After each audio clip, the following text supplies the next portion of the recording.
Hey everyone, welcome to our channel. In today's video, we'll learn how to share comments to story on Instagram, updated share comments to Instagram story. So for us to be able to begin, just launch the Instagram app onto your device. So make sure that you're logged in onto the right account, and right after that, make sure as well that you have the recent version of Instagram. So just go ahead and visit App Store or Google Play Store onto your device and check if you have the latest version of the app. Right after that, just head on to the post wherein you want to share someone's comment. So I'm going to head onto my profile link here and I'm going to click onto a comment here to share this to my profile. So this comment in here, I'm going to long press that one out and there is an add to story option here. Click onto that, and as you can see, you could share this directly to your story by clicking on your story here onto the bottom part.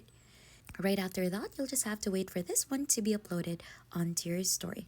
And that is how easy you could share a comment to your story on Instagram updated guide. And if you think this has been helpful to you, then don't forget to hit the like, subscribe, and I'll see you on to our next video.